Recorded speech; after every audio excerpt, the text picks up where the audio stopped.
Haman makaroon nga tiyempo ay kabanag ang kapatay ay 30, 40, 50 ra edad. Tapos, ano mga sakit? Anong sakit ay kanser. Oo. Doon ipaliwanag ko, pre. Sa makarang nga panahon, ay bata pagkakapatay ro tao dahil sa kimikal.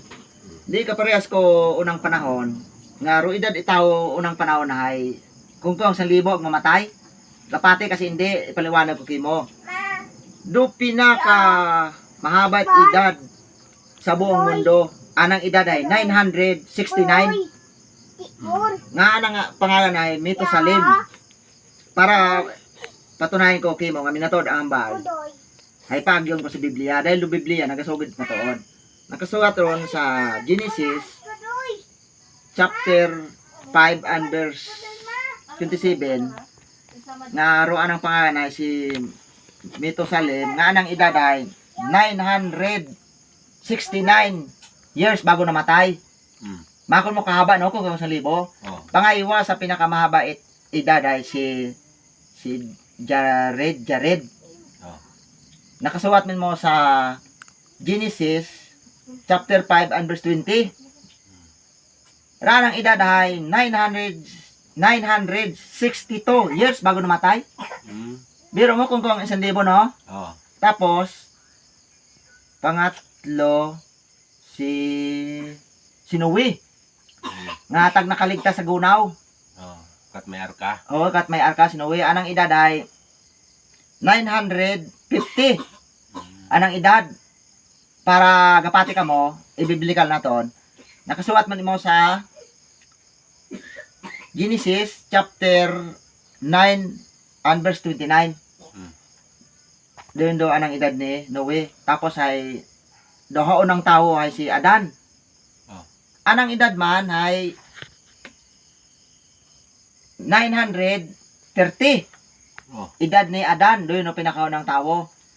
Nakasulat mo sa Genesis chapter 5 and verse 5. Doon abi harong unang mga sinaunang tao, wapat at chemical ka to. Agbukon sa mga makasala.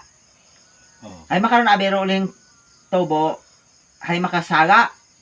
Pag hinambay mo nga ayo ikaon di karon mga di una kon igambon mga pagkaon ay basi maakig man kakon do pag hinambay kong ayo kamo magkinaot pilis o bihon ay maakig man kakon do kumpanya pilis at bihon.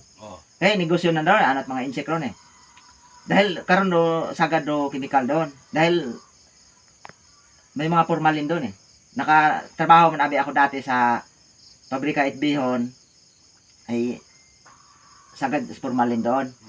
Ay dati sa mixer ako katrabaho Sa mixer ako nasa ay pero sa kumpanya bihon ang pilis ayaw ko mamakig ako dahil wa man ako sambit kung anong kumpanya basta sa akwal nga natabok ako doon. Tapos ay hambay sa Biblia sa Awit chapter 90 and verse 10 ay ro kabuhi la tawo ay yung 70 to 80. Biro mo sinuwat ro awit nga ron ay si Haring David doon parte kay Haring David doon ay yung sinuwat ro awit nga ron ay wa pa nga ni ikasuwat karon do mga sa New Testament wa pa nga si Kristo nagkataong tao karon Maka mo nakasuwat yun dun sa Awit, chapter 90 and verse 10, nga ro maging kabuhi tao ay 70-80 na lang. Samantalang wa pa nga kakatabo ron. Dahil advance ro tingin Biblia, advance ro tingin itaw Diyos. Nga wa pa matabo, hasuwat sa Biblia. Ngani nga ako 100% gapati ako sa Biblia, pwede nga ni abaw nga 101% gapati ako sa Biblia. Pati ako sa Biblia. Ngayon, wa pa yung natabo, nakasulat sa Biblia. Ngani nga, do, panabi makaroon ay, do mga ulihing tubo, magalang. Nga, ayaw ko magkainaon kung makaroon ay dahil gatagot niyo kubuhi. Ay, mahilig sana sa pamadalian. Ay, rotong pagkaon gali, ay pagpatagod kabuhi, laban kanser. Ay, di, 30, 40, 50, patay ka ron. Dahil sa magalang ka, dahil sa kasalanan ni tao, matig at ulo.